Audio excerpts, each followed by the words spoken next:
En el programa anterior hacíamos referencia a los cambios más significativos que, tras una minuciosa restauración que se extendió por casi 3 años, había convertido a esta mansión en el actual Museo de las Artes Palacio Ferrer. Recorrimos entonces algunos de sus espacios más representativos. El recibidor. Ubicados aquí, en esta primera área donde los recibimos, podemos mostrar algunas piezas realmente de espacio de saleta o recibidor. La sala etnográfica, que por supuesto está dedicado a la historia del palacio. el comedor, en el que podemos ver varios tipos de mobiliario utilizado en este espacio interior de la casa cienfueguera. el salón principal. Este salón también tiene una muestra muy representativa del mueble de sala o de salón. El dormitorio, que también tiene piezas representativas de diferentes momentos del siglo XX. y un área dedicada a los niños. Que no por pequeña deja de ser importante. Dejamos pendiente para esta emisión de Rutas del Bicentenario el resto de las salas, que junto a las ya referenciadas, hacen de este lugar una de las más importantes instituciones de la cultura con que cuenta actualmente Cienfuegos. Pero antes, hagamos un poco de historia. No fue hasta el año 1918 cuando se reconstruyó y remodeló este local, ya existente frente al extremo suroeste del Parque José Martí. El dueño de la vivienda era el catalán José Ferrer Sirés, rico e influyente hombre de negocios que no obstante la habitó por poco tiempo. Pero antes de irse, los primeros inquilinos del palacio distinguieron a su morada con un afamado huésped.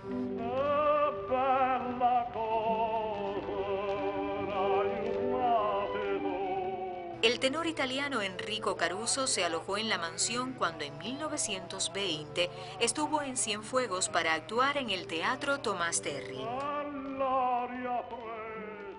Entonces otra familia de sólida fortuna, de apellido Casicedo, ocupó el palacete hasta que el último de sus descendientes lo abandonó en la década de los años 70 del pasado siglo. Para algunos, el Palacio Ferrer es un ejemplo de la influencia del modernismo catalán en la arquitectura cubana.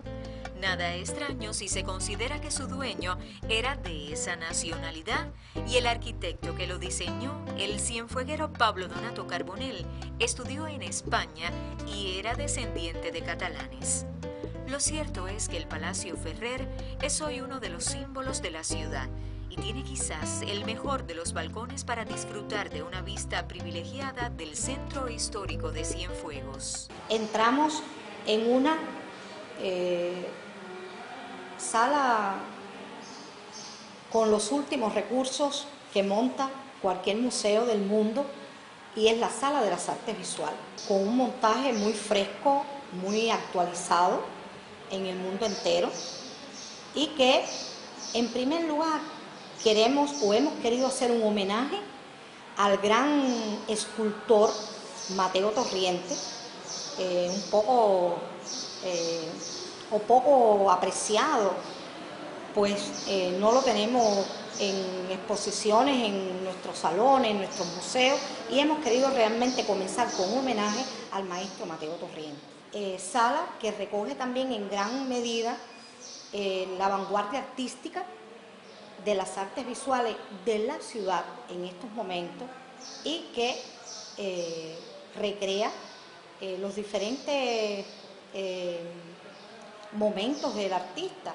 Tenemos muestras que exponen o piezas que exponen la obra de artistas tan relevantes como Leandro Soto, como Pavel Miguel Jiménez, que ha hecho también una donación de su obra al museo para esta sala, de Miguel Albuerne y de Juan Carlos Echeverría.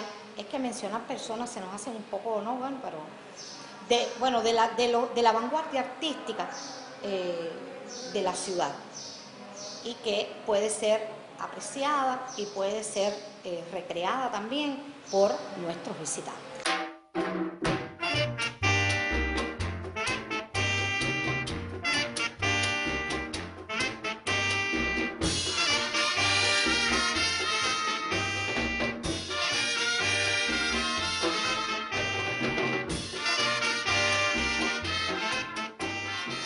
esta sala también se complementa con una de las manifestaciones artísticas de más arraigo en Cienfuegos, la música.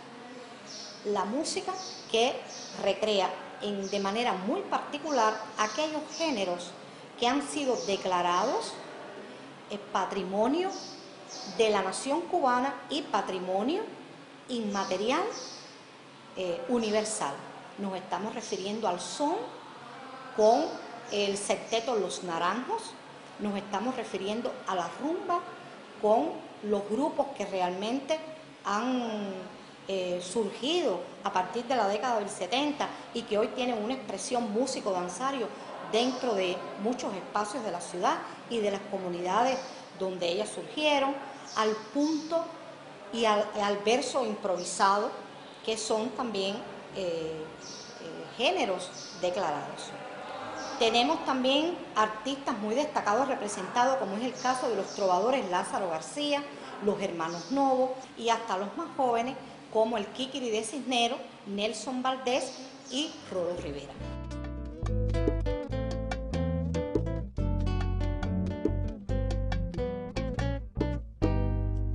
A continuación podemos mostrar también de manera novedosa una sala dedicada especialmente a la artesanía. Sala que recoge el quehacer de exponentes de la artesanía cienfueguera, sobre todo de la costura, el bordado y el tejido. Podemos apreciar muestras tan importantes como el premio de Lourdes Trigo, destacada modista y artesana de la ciudad, que lo alcanza en la UNESCO, un premio a la excelencia de América Latina y el Caribe, que es la chaqueta en bies. Así como, bueno, ya la técnica del yoyito, que ha sido entregada al museo por la artesana Livia López, y la técnica del entintado por el modisto Dianco, que también muy gentilmente ha colaborado con el museo para su montaje.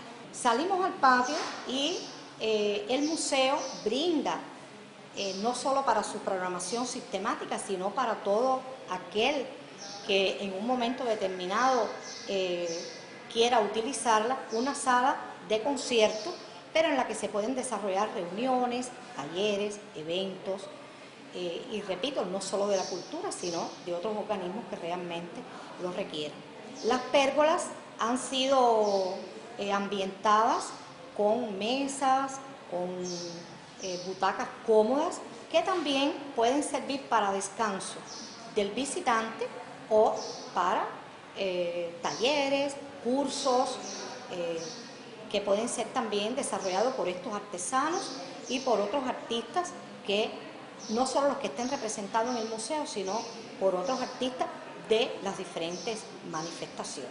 Y terminamos nuestro recorrido en el corredor del palacio, al cual le hemos dedicado o hemos montado en él utilizando vajilleros originales del inmueble y una vitrina como también un exponente muy importante y valioso en nuestras casas, dedicados a la cristalería y a la cerámica, en el que también pueden apreciarse bellas piezas de las artes aplicadas, que refrescará también, y estoy convencida que aportará al que la admire una apreciación justa de la belleza de estas piezas desde el siglo XVII, siglo XVIII hasta nuestros días. Hasta aquí un breve recorrido por el museo. Queremos destacar la trascendencia que el mismo tiene para la ciudad. Un museo en el que hemos querido seguir la lógica y como hitos importantes, un museo moderno.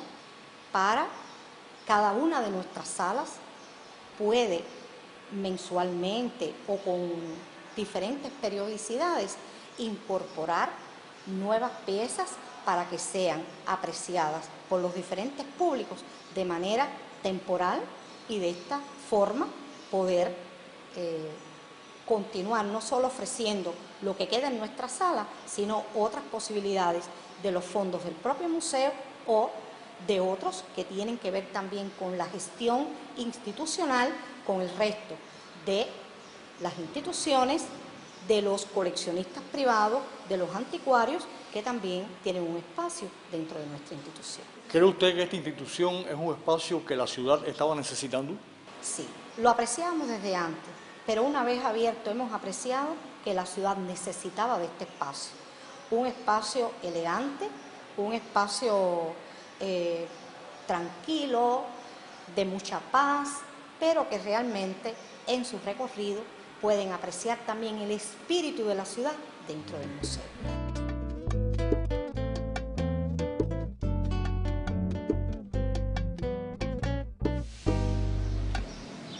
No cabe duda de que el Museo de las Artes Palacio Ferrer es una de las obras que la ciudad más agradece, entre las que le dejó la celebración del bicentenario de su fundación.